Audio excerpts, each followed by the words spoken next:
ஆக்சுவலாக திருநெல்வேலி அப்படின்னாலே வந்து சாதியை வந்து பிரதானமாக வச்சு சண்டையை மட்டுமே இது வரைக்கும் திரைப்படத்தில் சொன்ன இடத்துல திறமையை கொண்டு வந்து ஒருத்தர் ஜெயிச்சிருக்கார் அப்படிங்கிற கதையே மக்களுக்கு வந்து புதுசு தான்.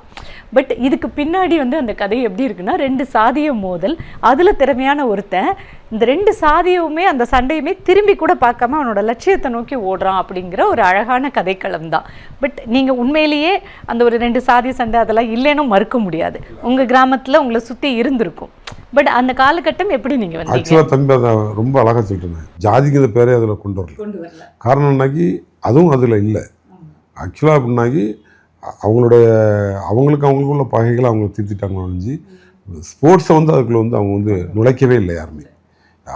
அவராக இருந்தாலும் சரி ரெண்டு பேருக்குமே அந்த ஒரு இது பாகுபாடு இல்லாமல். இல்லை, நீங்கள் உண்மையிலே அந்த வயசு புள்ளியாக அந்த கிராமத்தில் வளரும்போது சாதி சண்டை நடந்தால் நீங்கள் எப்படி பார்ப்பீங்க? அது ஆக்சுவலாக வந்து எப்படின்னாக்கி அந்த நேரத்துலலாம் ஒரு சின்ன கொடி கூட ஒரு இதெல்லாம் ஏற்றிருக்க மாட்டாங்க.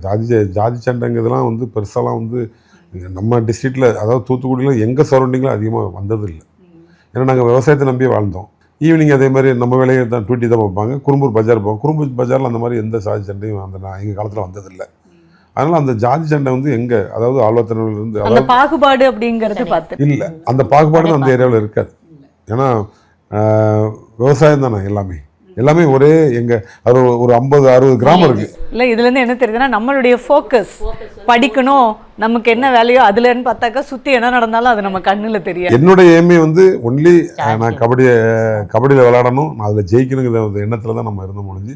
அதனால் ஸ்போர்ட்ஸை பொறுத்தவரை ஜாதி மதம் எல்லாத்துக்கும் அப்பாற்பட்டது தான் கபடி இந்த ஸ்போர்ட்ஸில். அதனால் நம்மளோட ஸ்போர்ட்ஸ் இருந்ததுனால அதை பற்றி நம்ம திரும்பியும் பார்க்கல, அதுக்குள்ளே போகவும் முடியலை.